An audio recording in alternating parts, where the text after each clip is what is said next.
Você acredita que Deus realmente quer que uma mulher suporte a dor de uma traição em silêncio, só para manter um casamento de aparências? Eu também acreditava, por muitos anos. E talvez, como eu, você tenha aprendido a calar, a sorrir enquanto sangra por dentro, a orar pedindo forças para continuar onde já não havia mais vida. Durante muito tempo, escondi o que me consumia. Não apenas por medo do que os outros diriam, mas porque eu achava que era isso que uma mulher evangélica, forte na fé, fazia. Que suportar em nome de Deus era o certo. Que perdoar, mesmo sem cura, era o caminho. Mas o que você vai descobrir agora pode te surpreender. Meu nome é Maria das Dores Ferreira.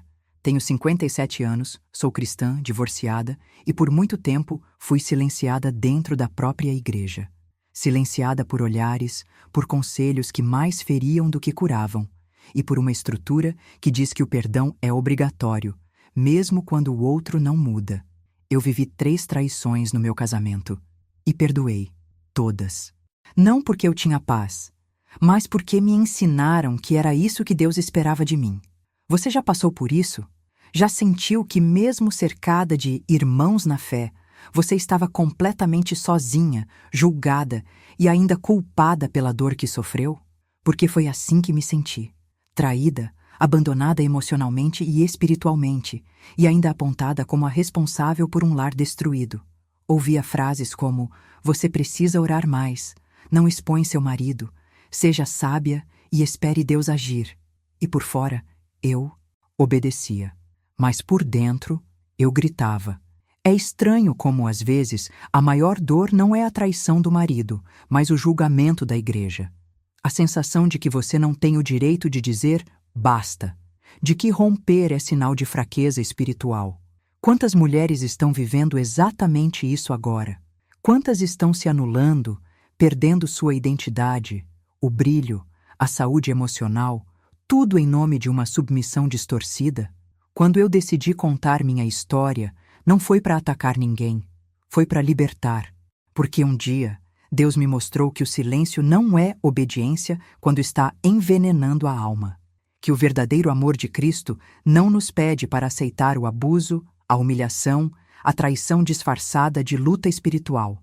Se você está aqui me ouvindo agora, não é por acaso.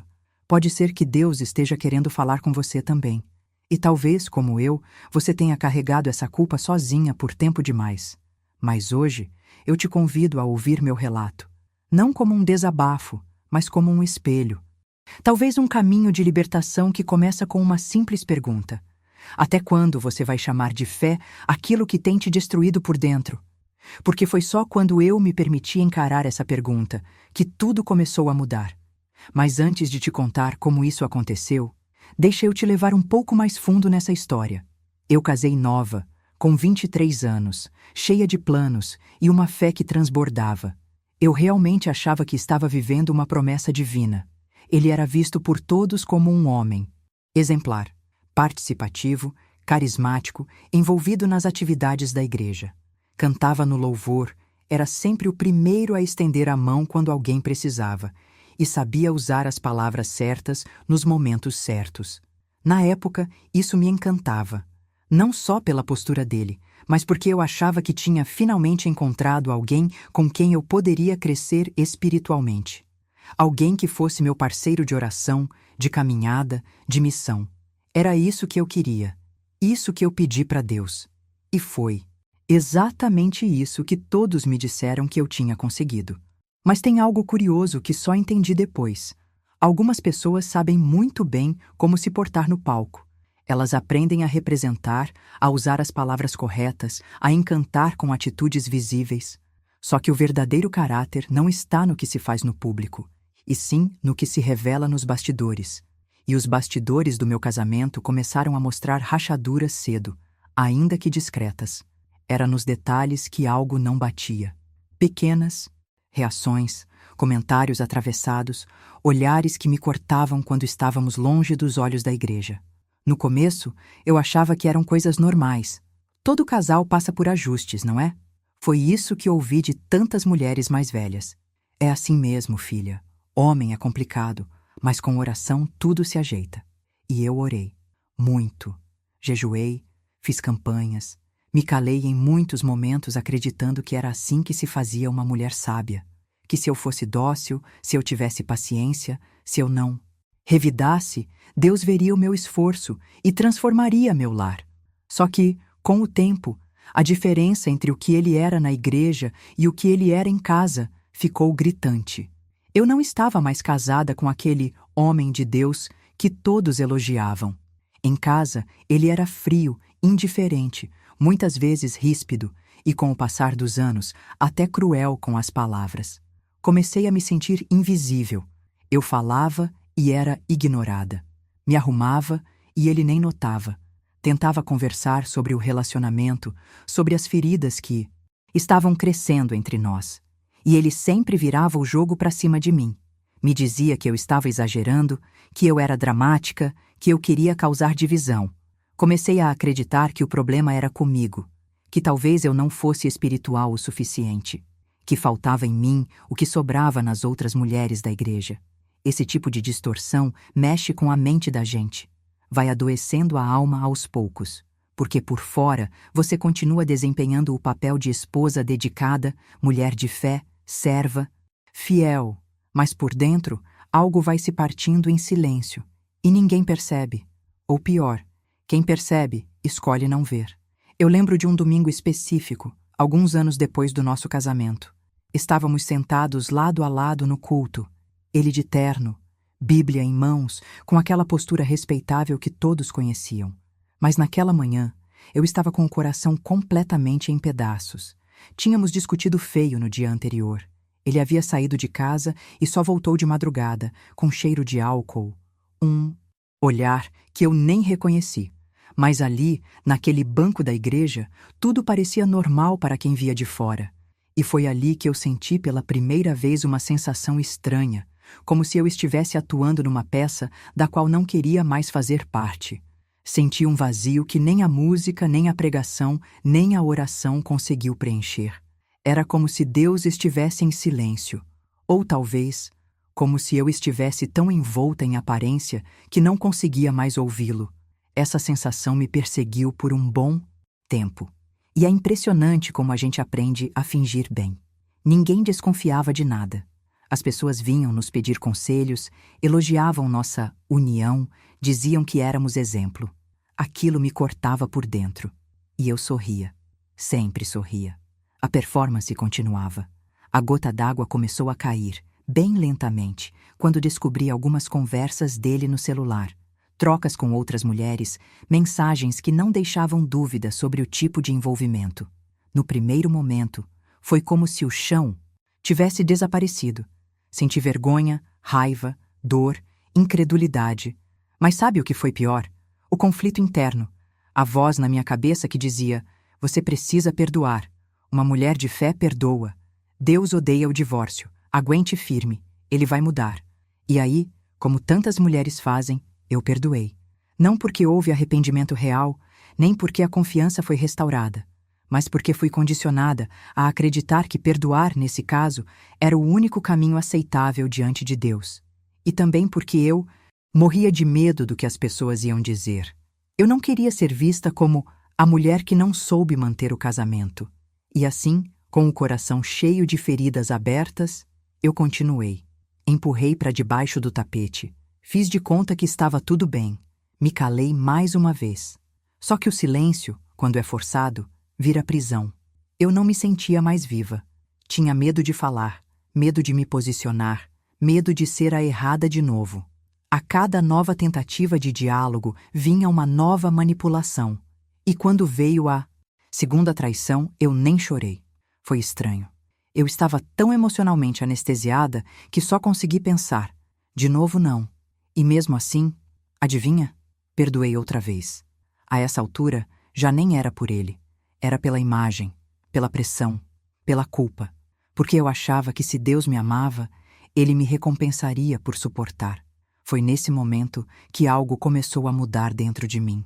Eu ainda não tinha força para sair, nem clareza para entender o que estava acontecendo de verdade, mas a dor já não cabia mais dentro da alma. Comecei a fazer perguntas. a questionar se aquilo que eu vivia era realmente o plano de Deus para uma mulher. Comecei a ler a Bíblia com outros olhos. Não mais procurando versículos que me mantivessem presa, mas buscando o verdadeiro caráter de Deus. E quanto mais eu lia, mais percebia o quanto eu havia distorcido tudo. Não foi uma virada repentina. Foi um processo, um caminho cheio de dúvidas, culpa e descobertas. Mas foi nesse processo que uma nova luz começou a surgir. E foi aí, nesse momento de confusão, que eu enfrentei pela terceira vez a mesma história, a mesma traição, o mesmo roteiro. Só que agora eu já não era mais a mesma mulher. E é aí que tudo começou a sair da superfície e vir à tona com uma força que eu nem sabia que tinha. Quando eu descobri a primeira traição, foi como se o tempo tivesse parado. Eu não consegui respirar. Senti um calor subindo pelo corpo, uma confusão tão intensa que por alguns segundos eu não sabia se era verdade ou se minha mente estava pregando alguma peça. O celular dele estava destravado sobre a mesa, coisa que nunca acontecia. Era como se Deus tivesse me entregado aquilo nas mãos, porque ali estavam as mensagens, claras, diretas, íntimas, palavras que ele nunca dizia para mim, ditas com facilidade a outra mulher. Eram tantas feridas em um só instante que eu não sabia onde doía mais. A primeira reação foi instintiva. Chorei, gritei, questionei. Meu corpo tremia. Era uma dor viva, como se eu tivesse levado uma surra sem encostar em ninguém. E mesmo diante das provas, da culpa escancarada, ele não se abalou. Primeiro tentou negar, depois minimizou. Disse que não tinha passado de conversa boba, que eu estava exagerando. Que mulher emocional demais vê problema em tudo. Aquilo já era uma agressão por si só, não física, mas psicológica, sutil, silenciosa. Uma tentativa de fazer com que eu duvidasse daquilo que meus olhos estavam vendo e meu coração gritando. Busquei ajuda onde achei que encontraria. Abrigo, na liderança da igreja. Achei que finalmente alguém ouviria a minha dor com verdade. Mas o que encontrei ali foi um discurso já pronto, ensaiado, que me tratou mais como uma parte do problema do que como alguém profundamente ferida. Perdoa, irmã, o inimigo quer destruir sua casa, disseram com aquela entonação mansa que, em vez de consolar, me calava. Ninguém quis saber do que realmente tinha acontecido. Ninguém perguntou como eu estava. A preocupação não era comigo. Era com a aparência do casal, com o testemunho que a nossa família representava diante da congregação.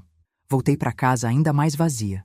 Não porque faltasse fé, mas porque percebi que o sistema ao qual eu confiava minha vida espiritual não sabia lidar com o que era real, com os bastidores feios, com as dores silenciosas das mulheres que servem, que lideram, que oram, mas que também sangram quando a luz do culto se apaga. E foi aí que comecei a perceber um padrão perigoso, a espiritualização do sofrimento feminino. O perdoar sempre virou uma ordem disfarçada de virtude. Me diziam que era o certo a fazer, que era assim que eu demonstrava maturidade espiritual, que perdoar era andar em amor, e que amor verdadeiro tudo suporta. Eu, que já me sentia fraca, me agarrei a isso como se fosse boia em alto mar. Eu queria fazer o que era certo. Eu queria agradar a Deus. E se agradar a Deus significava continuar com Ele, mesmo ferida, então era isso que eu ia fazer. Me calei. Apaguei as mensagens. Disfarcei no rosto a tristeza que carregava no corpo inteiro. Me forcei a acreditar que aquilo era só uma fase, que Deus podia transformar, que com paciência e oração tudo ia se ajeitar, mas não se ajeitou. Por dentro eu fui murchando. Aquela mulher intensa, apaixonada por servir, cheia de alegria em participar dos cultos, foi desaparecendo. Comecei a fazer as coisas no automático. O sorriso virou um mecanismo de defesa. Meus olhos já não brilhavam. E mesmo assim, ninguém percebia. Ou talvez percebessem, mas não quisessem ver. Em casa, ele continuava o mesmo. Às vezes tentava se redimir por uns dias. Comprava uma coisa ou outra, falava sobre virar a página, e eu me agarrava a qualquer gesto mínimo de carinho, como se fosse prova de que ainda havia esperança. Era como se eu estivesse sempre na expectativa de uma virada de chave, de um arrependimento verdadeiro. Mas não vinha. O que vinha era uma rotina marcada por distanciamento, silêncio e uma certa frieza que se instalava sem pedir licença. Ainda assim, segui. Continuei perdoando. Não por ele, mas por medo. Medo de fracassar, medo de decepcionar minha família, medo de envergonhar o nome de Deus. Medo de ser vista como uma mulher fraca por querer sair. E também, no fundo, esperança. A esperança é traiçoeira às vezes, porque ela nos prende à ilusão de que só mais um pouco vai mudar tudo. E foi nesse só mais um pouco que passaram-se mais 3 anos. Eu comecei a perceber que o problema não era só o que ele tinha feito, era o que aquela experiência começou a fazer comigo. Minhas emoções ficaram instáveis. Meu senso de valor foi se corroendo. Eu já não sabia mais o que era certo ou errado. Tudo parecia confuso. Até as minhas orações mudaram. Antes, eu falava com Deus com liberdade. Depois da traição, minhas orações viraram listas de pedidos angustiados. Senhor, muda ele. Senhor, me dá paciência. Senhor, me ajuda a suportar. E quanto mais eu orava pedindo forças para continuar, mais fraca eu me sentia. Até que um dia, no meio da madrugada, sentada na beirada da cama, com os olhos inchados de tanto chorar em silêncio, eu perguntei em voz baixa: será que o Senhor realmente quer isso para mim? Não foi uma pergunta de revolta. Foi um desabafo. Uma tentativa de entender se a minha entrega a Deus estava se tornando uma prisão, porque eu já não conseguia mais diferenciar fé de medo, submissão de anulação, amor de dependência emocional. E a resposta não veio como uma revelação do céu, nem com uma voz audível. Mas algo ali começou a se mover. Um desconforto diferente. Uma inquietação no espírito. Eu comecei a prestar atenção nas palavras que sempre ouvi, mas que agora soavam distorcidas. Comecei a ler novamente passagens bíblicas que, antes, eu lia apenas com o filtro da submissão. E vi um Deus justo, que ama a verdade, que se ira contra o pecado, que levanta o oprimido, que liberta cativos. Um Deus que não obriga ninguém a aceitar o que destrói a alma. Foi aí que a transformação começou, não no meu casamento, mas dentro de mim. Uma mudança de mentalidade, uma virada interna, algo que ninguém via, mas que estava se formando de dentro para fora.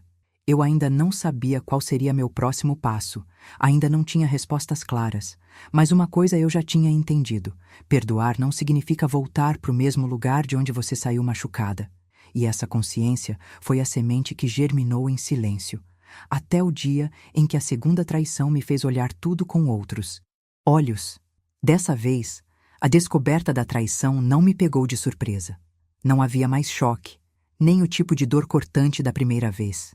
Era um outro tipo de ferida, mais fundo, mais silencioso. Parecia que alguma coisa dentro de mim já esperava, como se o coração, exausto de tantos remendos, tivesse desenvolvido uma espécie de blindagem contra aquilo. O que me doeu, de verdade, não foi a traição em si, foi o que aconteceu depois. Poucos dias após a descoberta, recebi uma ligação da liderança da igreja.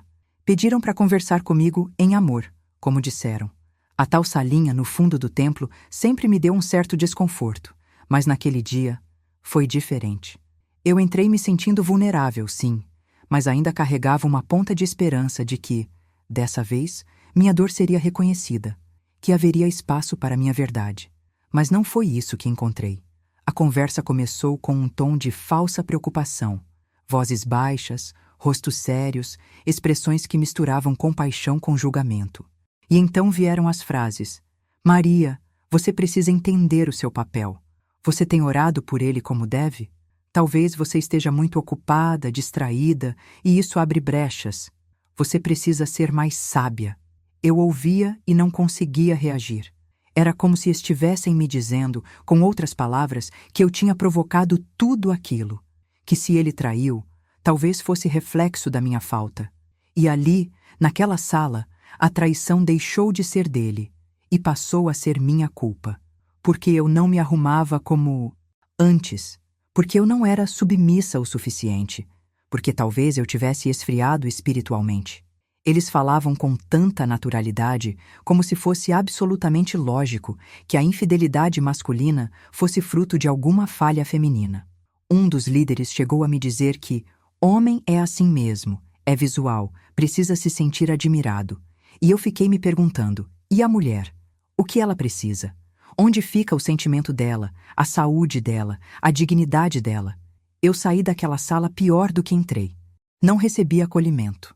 Recebi um fardo, um lembrete sutil de que, mesmo ferida, eu precisava continuar sustentando a imagem do casamento, como se o pacto fosse mais importante que o respeito, mais importante que a verdade, como se Deus estivesse mais interessado em manter o contrato do que em restaurar corações.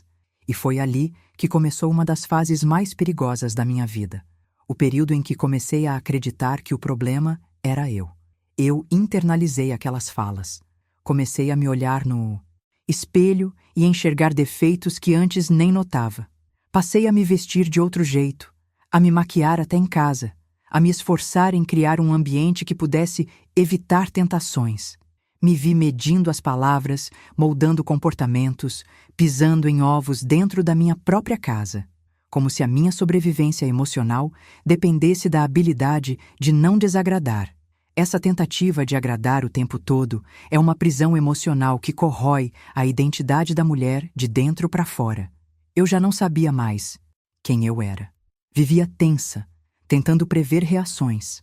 Comecei a estudar versículos não para alimentar minha fé, mas para entender onde eu podia estar falhando como esposa. Lia livros sobre sabedoria feminina, assistia pregações sobre restauração conjugal, e cada vez mais me afundava na ideia de que o fracasso do meu casamento era responsabilidade minha. Comecei até a agradecer quando ele demonstrava algum mínimo gesto de respeito, como se isso fosse um bônus e não uma obrigação. Eu normalizei o desrespeito. Me tornei dependente da validação dele.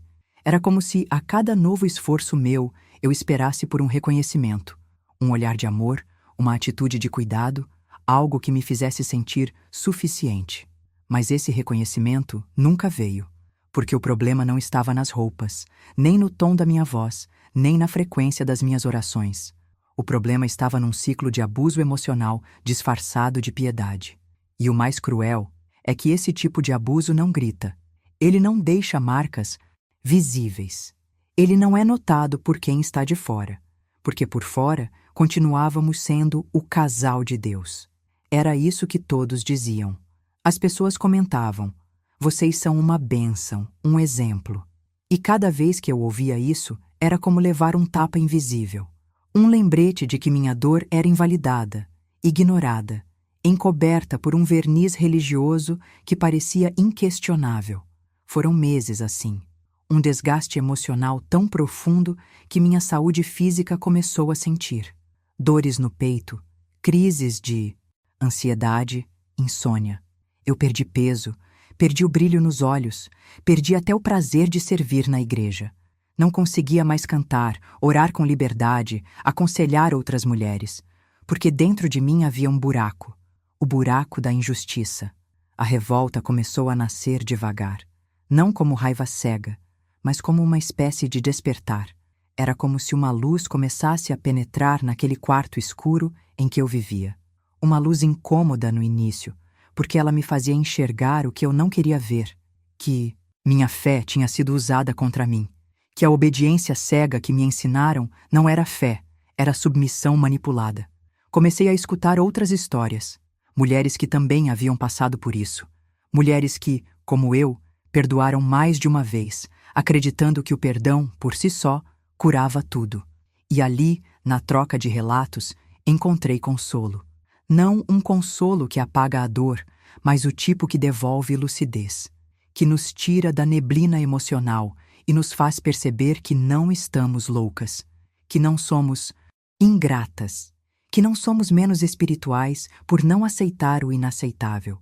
E quando você começa a sair da neblina, você enxerga o que antes parecia normal. Os bastidores da família de fé começam a mostrar suas rachaduras. Aqueles olhares que antes você achava inocentes, agora revelam julgamento. Aquelas brincadeiras inofensivas entre líderes masculinos soam como validações de comportamentos tóxicos. Comecei a perceber o quanto se espera que a mulher evangélica suporte, silencie, sorria e siga. Como se ser virtuosa significasse desaparecer em nome da paz. Mas a paz verdadeira não nasce do silêncio imposto. Ela nasce da verdade. E foi essa verdade que começou a se mover dentro de mim, como uma força que eu nem sabia que ainda tinha. Uma força que me dizia que Deus não me criou para ser pisada, que Ele não aprova mentiras bem maquiadas, nem pactos quebrados só de um lado. Uma força que me lembrava que minha identidade não estava no meu estado civil, nem na imagem que eu sustentava para os outros. Eu não sabia ainda qual seria o meu próximo passo, mas algo dentro de mim estava se firmando com clareza. Eu não ia mais carregar culpas que não eram minhas. Eu não ia mais me calar para proteger a reputação de alguém que não me respeitava. E muito menos usar a fé como justificativa para continuar morrendo em silêncio. Foi nessa fase que a terceira traição aconteceu. E dessa vez, eu não chorei, não gritei, não me desesperei. Porque o que havia dentro de mim já não era desespero, era decisão. Uma decisão que eu ainda não tinha verbalizado, mas que já estava firmada no espírito. E é exatamente aqui que a minha história começa a tomar um novo rumo. Porque foi nesse momento, no auge do silêncio, que a transformação ganhou voz. Quando descobri a terceira traição, algo em mim quebrou de vez. Não foi só o casamento que desmoronou. Foi a estrutura inteira daquilo que eu achava ser minha vida. Era como se eu estivesse diante dos escombros de uma casa que levei anos para construir e que, de repente, não tinha mais alicerce. O chão que me sustentava já vinha se rompendo há muito tempo, mas dessa vez ele se abriu de um jeito que me engoliu inteira. E o mais assustador? Eu não senti raiva. Não consegui gritar. Não chorei como das outras vezes. Eu fiquei em silêncio.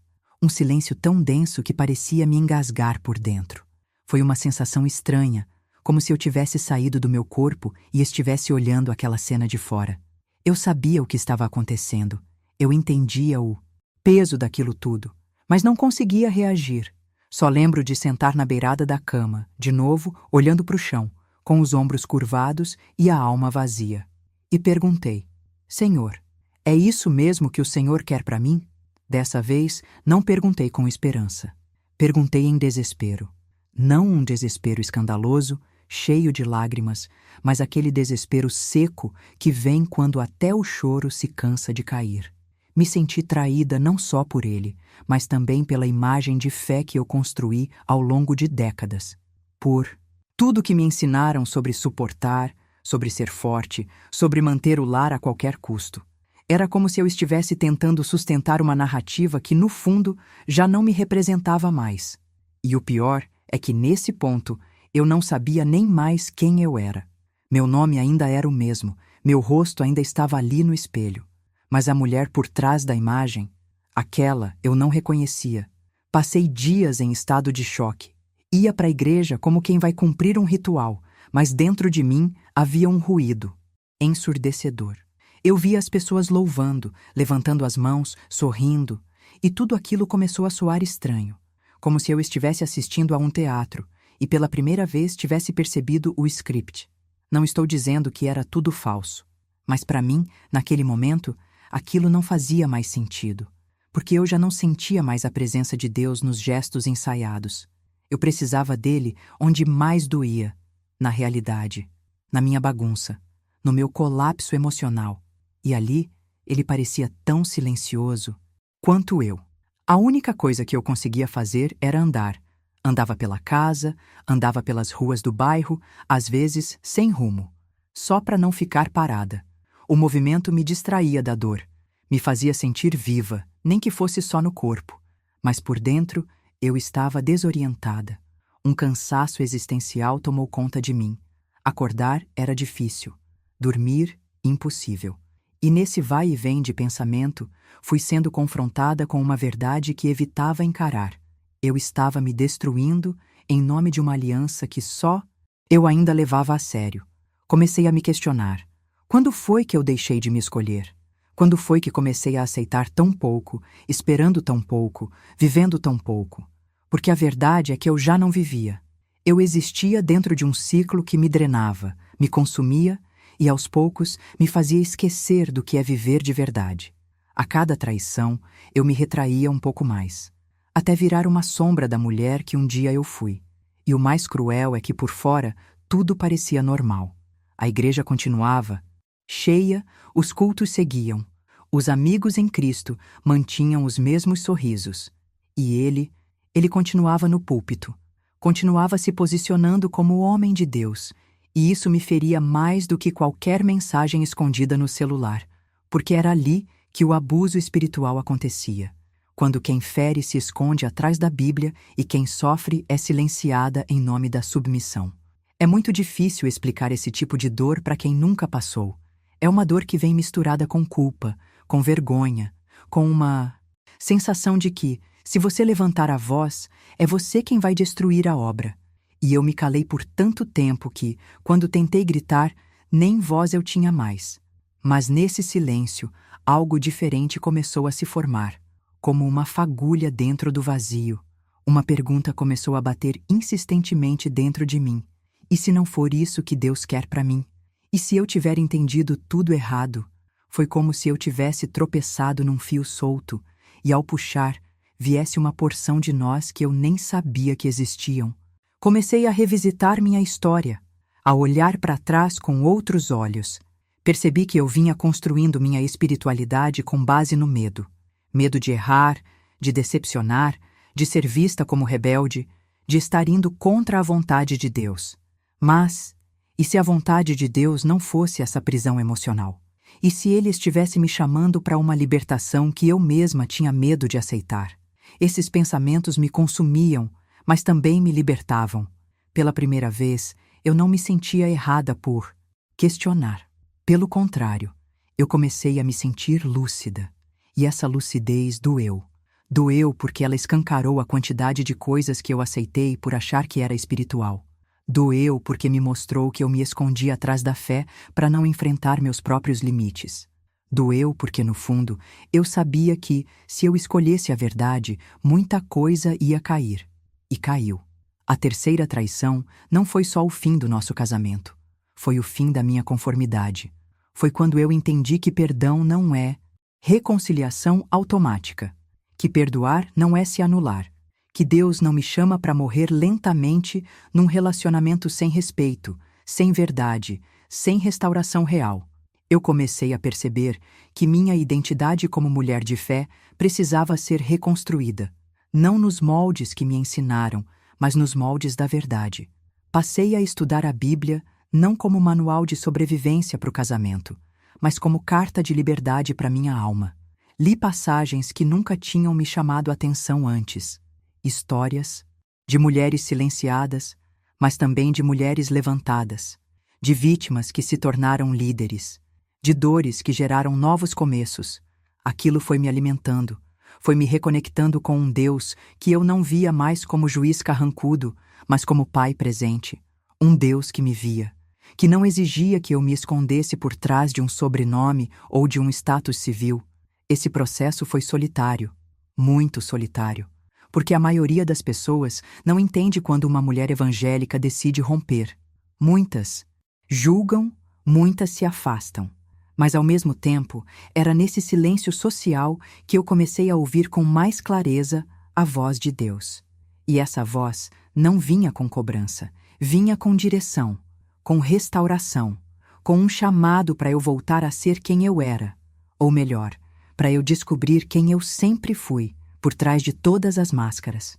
Foi aí que eu comecei a tomar pequenas decisões. Nada grandioso no início, só coisas simples.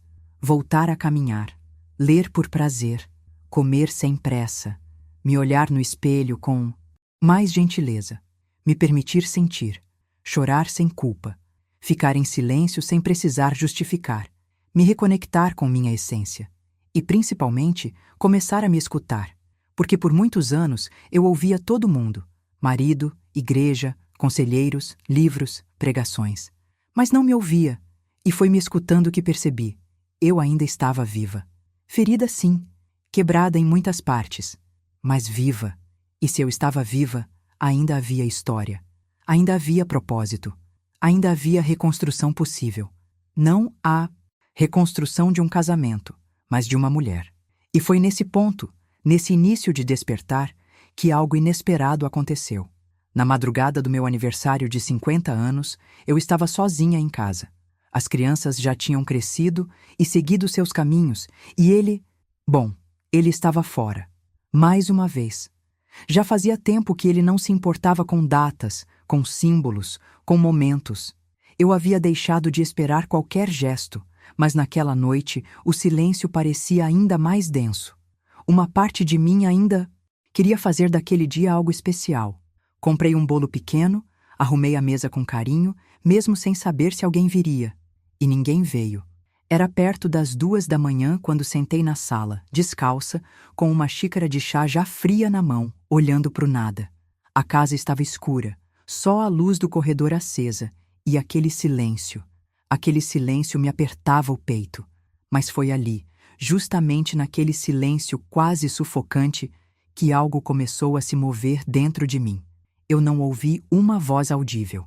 Não teve trovão, nem arrepio, mas foi como se o céu inteiro descesse até mim em forma de verdade. Uma clareza que cortou como lâmina. Eu não te chamei para morrer aos poucos por alguém que te destrói. Aquilo me atravessou. Não era uma frase motivacional, nem uma ideia que veio da minha cabeça cansada. Eu sabia com todo o meu ser que era Deus. Era a voz dele dentro da minha alma. Uma presença firme, mas cheia de compaixão. Como se ele estivesse me olhando nos olhos e dizendo: chega. Naquela hora, tudo o que eu achava que sabia sobre fé, sobre sacrifício, sobre casamento, começou a desmoronar. Eu sempre ouvi que Deus odeia o divórcio, que o casamento é para sempre, que mulher de oração vence qualquer crise. Mas ninguém tinha me dito que Deus também odeia o abuso, que ele não compactua com o engano disfarçado de aliança, que ele não me pediu para apagar quem eu sou só para manter uma fachada de santidade. Eu me dei conta de que por anos eu vinha orando para Deus restaurar algo que ele nunca construiu. Aquela relação não nasceu em oração, não nasceu em verdade, nasceu em carência, em expectativas mal resolvidas, em medo de ficar sozinha. Eu confundi religião com direção. Achei que só porque ele era da igreja, era de Deus. Mas não era.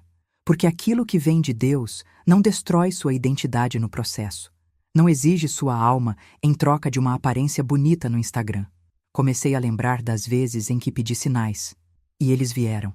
Vieram em forma de crises, de dores, de alertas. Mas eu não quis ver. Revesti tudo com o discurso da fé. Me agarrei em profecias que me confortavam, enquanto ignorava os frutos podres que caíam ao meu redor. E naquela madrugada, diante do fim do que eu chamava de casamento, Deus me mostrou que o que ele tinha para mim era muito mais do que sobrevivência emocional. Naquele instante, eu entendi que seguir em frente não era rebeldia, era obediência. Obediência à verdade. Obediência ao propósito. Obediência a mim mesma. Porque Deus não me criou para viver de migalhas emocionais, nem para passar a vida pedindo amor a quem não sabe dar. Ele me fez inteira. E eu estava me tratando como metade. Lembro que me levantei devagar, fui até o quarto e olhei minhas coisas com outros olhos. Vi cada peça de roupa, cada objeto, como quem revisita uma história que já não faz mais sentido. E não era tristeza o que eu sentia. Era um tipo de alívio novo, quase sagrado. Uma sensação de que, pela primeira vez em muito tempo, eu estava saindo da beira, do abismo, e colocando os pés no chão firme da realidade. Nos dias que seguiram, essa clareza foi ganhando força. Tudo ainda era confuso, sim. Eu não tinha todas as respostas, mas o que eu tinha era um novo centro, um novo eixo. E esse eixo era a verdade. Não a verdade dos outros, não a verdade da igreja, não a verdade das aparências. A minha verdade, aquela que eu escondi por tanto tempo para não decepcionar ninguém. Aquela que eu silenciei por medo de ser julgada. Aquela que gritava dentro de mim, pedindo socorro, e que agora finalmente estava sendo ouvida. Essa nova mentalidade começou a mudar tudo: meus pensamentos, minhas escolhas, até a forma como eu orava. Antes, minhas orações eram carregadas de súplicas. Eu pedia a Deus que transformasse o coração dele, que o quebrantasse, que o trouxesse de volta para mim. Agora minhas orações eram diferentes. Eu dizia: Senhor, me mostra quem eu sou em ti, me ensina a viver de novo. E Deus foi me mostrando, às vezes através de pequenas coisas. Uma música que tocava no momento certo, uma conversa inesperada com alguém que me compreendia, um versículo que eu já tinha lido dezenas de vezes, mas que agora ganhava outro significado. Ele começou a restaurar primeiro a minha mente, depois meu coração e, por fim, minha visão de futuro. É impressionante como a gente se acostuma com a dor, como normaliza o que fere, como chama de provação o que na verdade é padrão de abuso emocional. Durante anos, eu achava que aguentar tudo era sinal de força, que perdoar, mesmo sem arrependimento do outro lado, era sinônimo de maturidade espiritual. Mas naquela madrugada, Deus me ensinou outra coisa, que a verdadeira força está em reconhecer quando algo precisa acabar e ter coragem para pôr fim. Isso não tem nada a ver com orgulho, tem a ver com identidade, com sanidade, com um novo tipo de fé. Uma fé que não se curva à culpa, mas que se firma na liberdade. E essa liberdade, para mim, foi a maior revelação. Descobrir que eu podia, sim, dizer basta, sem estar traindo minha espiritualidade. Que Deus não se afasta de quem escolhe a verdade. Pelo contrário, Ele se aproxima. Eu sei que muita gente vai ouvir essa parte da minha história e achar radical. Vai dizer que eu deveria ter tentado mais, que casamento é renúncia, que Deus transforma qualquer situação. Mas só quem já esteve na beira do esgotamento emocional, clamando no escuro, entende o que é ouvir a voz de Deus dizendo: Filha, sai daí. Isso não é vida. E foi assim que eu parei de orar por restauração. Não por incredulidade, mas por discernimento. Porque finalmente entendi que nem tudo que quebra foi de Deus um dia. E que tem orações que só atrasam o propósito, porque insistem em sustentar o que já morreu. Eu precisava deixar ir. E deixar ir, para mim, era o maior ato de fé que eu já tinha feito até então. Os dias que seguiram não foram fáceis. Eu ainda lidava com olhares, com perguntas, com insinuações. Mas nada disso me abalava como antes. Porque eu estava firme numa convicção que não veio de fora, veio de dentro. E essa convicção me preparou para o que viria a seguir, algo que eu jamais teria imaginado, e que mudaria tudo de novo, de um jeito ainda mais profundo. Pedir o divórcio, por incrível que pareça, foi a parte mais simples, a parte burocrática, fria, com assinatura reconhecida em cartório, carimbo, protocolo. Aquilo foi só um papel, mas o que veio depois foi como atravessar um campo minado descalça. Eu não estava preparada. Por mais que achasse que sim. Porque quando você toma uma decisão assim, parece que você mexe com o sossego coletivo. As pessoas se incomodam não porque você errou, mas porque você ousou sair da zona de conforto delas. No começo, eu tentei manter a rotina. Ia à igreja, sentava no mesmo banco, cumprimentava com o mesmo sorriso contido. Mas bastaram alguns dias para os olhares mudarem. Não era invenção da minha cabeça. Eles vinham carregados de julgamento silencioso, como se eu tivesse rompido uma lei sagrada. Algumas irmãs apenas desviavam o olhar, outras cochichavam entre si. Teve uma, que um dia foi até minha amiga, que me parou no corredor e disse sem pestanejar: Você precisava ter orado mais. Deus odeia o divórcio. Eu respondi com um sorriso triste e continuei andando. Mas por dentro, aquela frase me atravessou como flecha. O mais cruel é que ela não fazia ideia do quanto eu orei, do quanto eu chorei, do quanto eu lutei em silêncio. Essas situações começaram a se repetir. E não eram apenas comentários diretos. Eram as ausências, convites que sumiram, reuniões que passaram a acontecer sem que eu soubesse, a cadeira vazia no círculo de oração que ninguém mais puxava para eu sentar, um tipo de cancelamento informal, disfarçado de zelo espiritual. E o pior, Tudo isso partia de mulheres. Mulheres como eu. Mulheres que talvez estavam passando pelas mesmas dores que eu enfrentei, mas que ainda não tinham coragem de nomeá-las. Algumas até me olhavam com uma mistura de medo e admiração, como se a minha atitude tivesse acendido nelas uma vela que há muito tempo estava apagada. Mas era duro, duro demais. Não vou romantizar.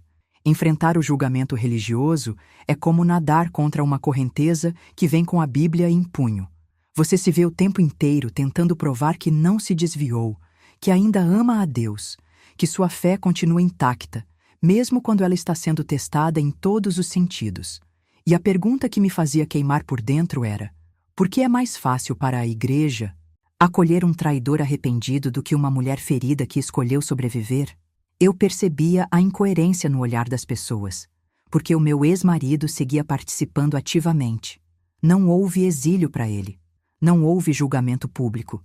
Ele era o homem que havia caído, mas estava se levantando. Eu era a mulher que havia quebrado a aliança, e isso para muitos era imperdoável, mesmo sabendo o que eu tinha suportado, mesmo sabendo das traições, porque no fundo, o que ainda grita forte na mente de muita gente é que o valor da mulher está em aguentar. Resistir virou sinônimo de santidade, e romper, sinônimo de fraqueza espiritual. Esse ambiente foi me sufocando. Chegou um domingo que eu entrei no templo, olhei ao redor e entendi que aquele lugar não era mais meu lar. Não porque Deus tivesse saído dali, mas porque eu não cabia mais na expectativa das pessoas. E naquele momento, eu precisei fazer uma nova escolha, talvez a mais dolorosa: me afastar para não me perder de mim mesma, porque continuar ali, daquele jeito, significava calar tudo o que eu estava reconstruindo por dentro. Significava regredir, voltar para dentro da casca. E eu já não cabia mais nela. Essa decisão causou ainda mais barulho, como se eu tivesse rompido com o próprio céu. Mas Deus sabia. Ele sabia que naquele momento eu precisava de espaço. Precisava de silêncio que curasse, não o silêncio que julga. Foi nesse tempo fora das estruturas que comecei a redescobrir minha espiritualidade. Encontrei consolo em conversas íntimas com ele, sem microfone, sem liturgia, sem frases feitas. Só eu, ele e a verdade nua da minha história. Pela primeira vez em muito tempo, minha fé deixou de ser um desempenho. Virou sobrevivência, virou respiração. E foi nesse processo que a minha coragem começou a crescer. Não a coragem barulhenta, de peito estufado, mas aquela coragem que vem quando você decide continuar mesmo sem aplausos, quando você caminha mesmo sem plateia, quando você se ouve, mesmo que ninguém mais queira escutar. E essa coragem começou a me transformar. Me vi rodeada de histórias parecidas. Mulheres que vinham até mim no privado, que desabafavam aos prantos dizendo: "Você disse o que eu não consegui dizer." Outras diziam: "Eu estou vivendo isso agora e não sei o que fazer." Foi ali que eu entendi que minha dor tinha virado ponte, que o que eu vivi, por mais cruel que fosse, podia gerar cura em outras. E essa percepção me deu um novo senso de missão. Comecei a estudar mais profundamente o papel da mulher na Bíblia. Fui atrás de contextos, de traduções, de bastidores históricos que ninguém nunca tinha me mostrado. Descobri que muitas interpretações que nos oprimem são recortes, que por trás do que dizem ser a vontade de Deus, muitas vezes há só o medo humano disfarçado de doutrina. E quanto mais eu entendia, mais eu me libertava. Aquilo que me julgavam por fazer, Jesus já tinha feito com outras mulheres. Ele rompeu com o legalismo. Ele tocou em quem era evitada. Ele deu voz a quem era silenciada. Como então eu poderia acreditar que ele me condenaria por fazer o mesmo? Essa revelação mexeu com minha mentalidade. Eu já não via mais minha história como uma tragédia pessoal, mas como um chamado para transformação. Não só minha, mas de tantas outras que ainda estão presas em casamentos, onde a única coisa que permanece é o medo. Medo de julgamento, medo da solidão, medo de errar diante de Deus. E esse medo é paralisante. Ele prende a alma, esfria o espírito, anula os sonhos. E quantas estão hoje vivendo assim, só porque disseram que é melhor casar do que abrasar. Eu comecei a falar sobre isso, primeiro de forma discreta, depois com mais firmeza. Percebi que cada vez que eu falava, uma corrente se quebrava, em mim e nas outras. Porque quando a verdade é dita com amor, ela cura, ela liberta, ela reorganiza as coisas dentro da gente. E essa nova forma de viver, baseada em consciência, em identidade, em escolhas feitas na luz, foi gerando frutos que nenhuma aprovação externa poderia me dar. Pela primeira vez em décadas, eu estava inteira. Ainda com cicatrizes, sim, mas cicatrizes não são fracasso. São prova de sobrevivência. E mesmo com tudo isso, ainda havia dias em que a dor vinha, porque não existe reconstrução sem escombros. O luto do que se perdeu ainda aparecia de vez em quando, em cheiros, músicas, lembranças. Mas a diferença é que agora eu não fugia mais disso. Eu deixava a dor passar por mim, sabendo que ela não me destruiria. Ela vinha, me tocava e ia embora. E toda vez que ia, me deixava um pouco mais forte. Foi nesse momento de clareza, de reconstrução silenciosa, que algo começou a acontecer. Algo que eu não esperava, mas que mudaria mais uma vez a forma como eu via tudo aquilo que eu tinha vivido. Não foi um milagre no sentido tradicional da palavra. Não foi uma resposta visível, imediata, como muitos esperam, mas foi algo que mexeu profundamente com o rumo da minha história. Hoje, quando eu me olho no espelho, não vejo mais aquela mulher com medo no olhar, tentando se encaixar onde não cabia. Vejo alguém inteira, com marcas, sim, mas marcas de quem passou por um campo de guerra e sobreviveu. E não só sobreviveu, mas voltou diferente, mais consciente, mais sensível à voz de Deus, mais atenta aos bastidores das relações, às pequenas rachaduras que um dia eu ignorei por achar que era só uma fase. Essa transformação não aconteceu da noite para o dia. Foi um processo, duro, feito de renúncias que ninguém aplaude, de decisões solitárias, de noites mal dormidas, mas também foi feito de reencontros comigo mesma. A mulher que eu me tornei depois do fim não é perfeita, ela é lúcida. E foi essa lucidez que curou o que a religião não conseguiu tocar. Porque enquanto diziam que eu precisava de mais oração, Deus me dizia que eu precisava de mais verdade. E a verdade, às vezes, fere antes de curar. Eu aprendi que tem dores que vêm para revelar não o outro, mas a nós mesmas. Eu descobri forças que jamais imaginava ter, porque antes eu estava condicionada a acreditar que força era aguentar em silêncio. Mas existe outro tipo de força, aquela que se levanta e diz: isso aqui não é amor. Aquela que diz não, mesmo com as pernas tremendo. Aquela que, mesmo entre lágrimas, escolhe se respeitar. Hoje, minha fé está mais viva do que nunca. Não porque eu esteja dentro de todas as programações da igreja, mas porque eu carrego Deus comigo em cada decisão, em cada escolha, alinhada com quem Ele me chamou para ser. E essa versão de mim, restaurada por dentro, tem sido usada por Ele de um jeito que eu nunca imaginei. Ele começou a me conectar com outras mulheres. Mulheres que, como eu, aprenderam a sorrir enquanto sangravam por dentro. Que sabem exatamente o que significa acordar ao lado de alguém que destrói seu valor um dia de cada vez. Essas conexões não foram planejadas. Elas simplesmente começaram a acontecer. Uma mensagem aqui, um desabafo ali. E sem perceber, eu me tornei uma ponte, uma voz, um lugar seguro para outras Marias que ainda choram em silêncio. Marias cansadas de serem a última a dormir e a primeira a acordar, sempre tentando remendar sozinhas um casamento que só existe na teoria. Marias que aprenderam a se silenciar para não escandalizar, que ouviram tantas vezes que Deus vai mudar ele, que pararam de acreditar que Deus também poderia mudar elas. Eu olho para tudo isso e vejo o propósito. Eu vejo o impacto de uma decisão que parecia fracasso, mas que, na verdade, foi o gatilho de uma reconstrução profunda. Porque, no fim das contas, não foi o divórcio que me libertou. Foi a verdade. Foi a coragem de parar de repetir orações automáticas e começar a fazer perguntas difíceis. E quando eu comecei a perguntar, Deus respondeu. Às vezes no silêncio, às vezes através de pessoas improváveis, mas ele sempre respondeu. A mulher que eu sou hoje olha para trás com compaixão, não com vergonha.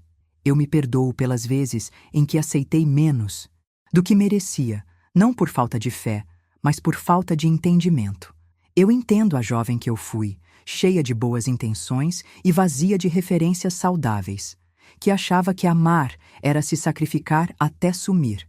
E também perdoo aquela mulher de meia-idade que ainda tentava salvar algo que já estava morto, só para não decepcionar a igreja, os filhos, o mundo.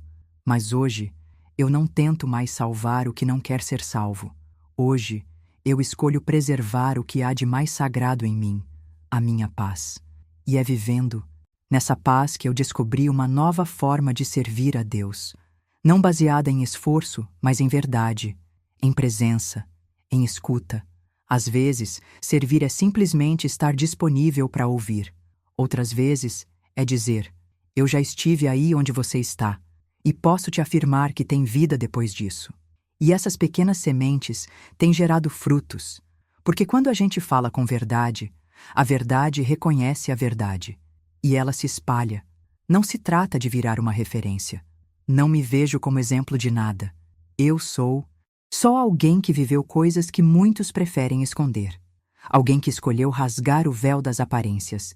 E esse rasgo me conectou com outras que estavam sufocadas debaixo do mesmo pano. Hoje, minhas palavras não têm mais o peso da obrigação religiosa. Elas têm o peso da experiência vivida, do que eu enfrentei, do que eu transformei, do que eu escolhi abandonar para poder, enfim, viver. E é nessa jornada que eu tenho visto um tipo de milagre que não se prega muito nos púlpitos: o milagre da autoestima restaurada, da mente renovada, de uma identidade que se reconstrói sem pressa, sem plateia, mas com raiz. Porque quando a gente se reencontra com Deus dentro da verdade, não tem volta. É como enxergar pela primeira vez depois de anos de cegueira funcional. A gente começa a questionar tudo o que antes aceitava calada. E esse questionamento não afasta Deus. Ele atrai. Eu descobri que o Espírito Santo não tem medo das nossas perguntas difíceis. Ele não se ofende quando a gente diz: Senhor, eu não aguento mais. Pelo contrário, ele se move exatamente aí, no fundo do poço, no quarto escuro, no banheiro trancada, enquanto o mundo lá fora segue fingindo normalidade. Ele desce até a dor. Ele visita os bastidores. Ele não se impressiona com as máscaras. Ele as conhece todas. E foi exatamente por isso que ele me alcançou onde ninguém mais conseguia. Hoje, eu não dependo mais de aceitação externa, nem do selo de aprovação de quem não conhece os detalhes da minha história. Meu compromisso é com a verdade. E com esse Deus que não desistiu de mim quando eu mesma já não sabia por onde começar. Ele me reergueu sem pressa, respeitando o tempo da minha alma. Me ensinou que recomeço não é sinal de fracasso, é sinal de vida. E eu escolhi viver. Tem dias em que essa nova versão de mim ainda tropeça. Eu ainda lido com os reflexos do que suportei. Mas agora eu sei diferenciar culpa de responsabilidade. Sei que nem tudo que falam em nome de Deus vem do coração dele. Sei reconhecer o discurso que aprisiona e sei fugir dele sem peso, porque eu já estive lá. E agora eu caminho leve, não por estar isenta de dor, mas por estar consciente de quem eu sou. E essa consciência ninguém mais tira. Essa nova mulher que nasceu do fim está aprendendo a valorizar cada detalhe da própria história, a dar nome às feridas, a celebrar as pequenas vitórias, como dormir em paz, como dizer não sem se justificar, como sorrir sem medo. Ela entendeu que Deus não precisa de casamentos perfeitos, mas de corações verdadeiros. E é com esse coração, cheio de cicatrizes e gratidão, que eu continuo minha caminhada, sabendo que ainda tem muito por vir. Se você está ouvindo isso, talvez seja porque, lá no fundo, tem uma parte sua que já está cansada de carregar o peso do silêncio. Talvez seja porque seu coração, mesmo em meio à tempestade, ainda pulsa com uma vontade secreta de transformação. Aquela vontade que por muito tempo foi abafada pelo medo, pelo julgamento e pelo que esperavam que você fosse. E eu quero que você saiba, de verdade, que não é loucura o que você sente. Aquela dor que às vezes parece um nó tão apertado que nem deixa você respirar direito, não é sinal de fraqueza nem de falta de fé. É um sinal de que você está viva. E viver não é só existir. Viver é se permitir olhar para dentro, reconhecer o que dói, o que precisa ser libertado. Muita gente dentro da igreja e fora dela também insiste numa mentalidade que confunde resistência com submissão, que confunde renúncia com silêncio. Dizem que a mulher deve carregar tudo sem reclamar, porque essa é a prova máxima da fé. Mas isso é um equívoco que tem destruído muita vida e eu falo com a autoridade de quem esteve lá, dentro desse drama, sentindo na pele o que significa ter que esconder as próprias lágrimas para não ser julgada. O impacto dessa ideia não é só emocional, é profundo, alcança os bastidores da alma e cria feridas invisíveis que levam tempo para cicatrizar. Eu aprendi que fé, verdadeira, não é uma blindagem que impede a dor, mas uma força que surge dentro da vulnerabilidade.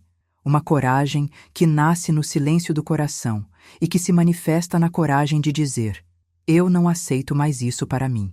Porque aceitar o que destrói, o que silencia, não é sinal de espiritualidade, é sinal de conformismo. E conformar-se com a dor não é o plano de Deus para ninguém, por mais que tentem nos fazer acreditar isso. Deus quer que a gente floresça, que a gente transforme a dor em aprendizado, que a gente tenha a coragem de reescrever a própria história. Essa revelação mexe com a gente.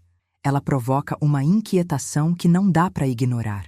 É como se um véu fosse retirado dos nossos olhos e, de repente, a gente enxergasse as coisas com uma clareza diferente. As nuances, os detalhes que antes estavam escondidos pela neblina do medo e da vergonha. E quando essa clareza chega, ela não vem sozinha. Ela vem acompanhada de decisões. Decisões que, embora assustadoras, são o passo necessário para a liberdade. Decisões que podem parecer pequenas para quem está de fora, mas que, para quem vive, são verdadeiras revoluções internas. E eu sei que tomar essas decisões é difícil, porque elas implicam em renúncias. Renunciar ao que era conhecido, ao que era confortável, ao que era aceito pela comunidade e até pela família. É deixar para trás uma vida inteira de expectativas e promessas feitas, às vezes até para si mesma. É lidar com o medo da solidão, com a culpa imposta, com o fantasma do julgamento que ronda como sombra. Mas o que aprendi é que a transformação só começa quando a gente aceita esse risco, quando a gente se dispõe a caminhar por uma estrada que pode ser solitária, mas que é verdadeira. Tem um poder enorme em olhar para dentro e enxergar suas próprias feridas, não para se afundar nelas, mas para entender o que elas querem ensinar. Porque toda dor tem uma lição, toda cicatriz carrega um significado, e todo momento de queda pode ser a semente de um recomeço. E é aí que a nossa mente começa a se libertar das crenças limitantes que nos foram impostas, que não foram construídas a partir da nossa verdade, mas da visão distorcida que o medo e o preconceito têm sobre quem somos. Quando a gente entende isso, começa a perceber que a nossa espiritualidade não precisa ser uma prisão, mas um caminho de luz que nos guia para fora da escuridão. Que não é uma roupa que a gente veste para agradar os outros, mas a essência que pulsa dentro da gente, mesmo quando tudo ao redor parece desabar. Que o verdadeiro impacto da fé está na transformação interna, na mudança de mentalidade que nos permite olhar para as nossas histórias com compaixão e coragem, em vez de vergonha e silêncio. E esse processo, por mais difícil que seja, traz revelações que mudam o jogo. Revelações sobre quem somos, sobre o que Deus realmente quer para nós, sobre como nossas decisões têm poder para romper ciclos, para inspirar outras mulheres, para construir um legado de força e autenticidade. Porque quando a gente escolhe não se calar, não se anular, quando a gente decide dar voz à própria experiência, começa a abrir espaço para que outras possam fazer o mesmo. Começa a construir uma rede de apoio invisível, feita de empatia e entendimento, que é capaz de transformar não só vidas individuais, mas comunidades inteiras. Eu sei que, às vezes, parece que a gente está sozinha nessa luta, que a montanha é alta demais, que os olhos do mundo são julgadores demais, que o peso da história é esmagador demais. Mas é justamente nesse momento que a gente precisa se lembrar: você não está sozinha. Tem um movimento silencioso, uma revolução de mulheres que estão escolhendo viver de verdade, que estão rompendo com os velhos padrões, que estão reconstruindo suas vidas com base em uma fé que acolhe a dor, que entende o sofrimento, que valoriza a verdade acima das aparências. E quando a gente se conecta com essa força, começa a sentir que tudo é possível. E essa conexão não é só espiritual, é também humana. É o toque real da empatia, da escuta verdadeira, do reconhecimento mútuo que conforta e fortalece. Porque, no fim das contas, o que todas nós buscamos é ser vistas, ouvidas e amadas exatamente como somos. Com nossas fraquezas, com nossas histórias dolorosas, com nossas escolhas difíceis. E quando a gente encontra esse lugar, onde a aceitação é genuína, a transformação acontece de dentro para fora. Por isso, se você está sentindo esse chamado, essa inquietação que não te deixa em paz, se a sua alma está cansada de fingir, de aceitar menos do que merece, saiba que há espaço para você aqui. Espaço para a sua verdade, para o seu recomeço, para a sua fé vivida com autenticidade. Não é um caminho fácil, eu não vou mentir. Mas é um caminho que pode te levar para longe das sombras, para a clareza, para a liberdade de ser quem você realmente é, inteira, com todas as suas cicatrizes e conquistas. E é nesse lugar de coragem e transformação que muitas mulheres têm encontrado uma nova forma de viver a espiritualidade. Uma espiritualidade que não anula a dor, mas a transforma em força, que não exige perfeição, mas abraça a imperfeição como parte da jornada, que não impõe silêncio, mas valoriza a voz. Porque, no fim das contas, ser verdadeira é o maior ato de fé que existe. É entregar para Deus não uma máscara, mas o próprio rosto, com todas as linhas e marcas que contam a sua história. Então, se você sente que essa conversa ressoa com você, que essas palavras tocam alguma coisa dentro do seu peito, talvez seja o momento de começar a olhar para a sua história com novos olhos, de perceber que por trás do que parecia ser um fim, pode estar começando uma nova fase, que as decisões difíceis que você enfrenta hoje podem ser as sementes da sua liberdade amanhã. E que, mesmo quando tudo parecer perdido, Deus está ali, com você, mostrando que a vida que Ele quer para você é uma vida plena, verdadeira, cheia de significado e paz. E assim, com essa consciência, a gente vai seguindo, sem pressa, sem medo, mas com a certeza de que o que está por vir pode ser muito maior do que tudo o que já ficou para trás. Se você chegou até aqui, quero agradecer por estar comigo nessa conversa tão íntima e verdadeira. Se esse conteúdo fez sentido para você, talvez faça parte do que a gente precisa viver para encontrar força e clareza. E aqui no canal tem muito mais histórias e reflexões que podem ajudar nesse caminho. Se quiser continuar acompanhando, fica à vontade para se inscrever. Assim a gente segue junto nessa jornada. E se quiser deixar um comentário para eu saber que você esteve aqui até o fim, pode escrever algo como "Tô com você até o fim" ou "Essa mensagem foi para mim". Vai ser bom saber que essas palavras chegaram de verdade. Ah, e tem outros vídeos aqui do lado, com relatos de mulheres que também passaram por histórias parecidas. Pode ser uma boa para seguir descobrindo e se fortalecendo. Vou te esperar lá.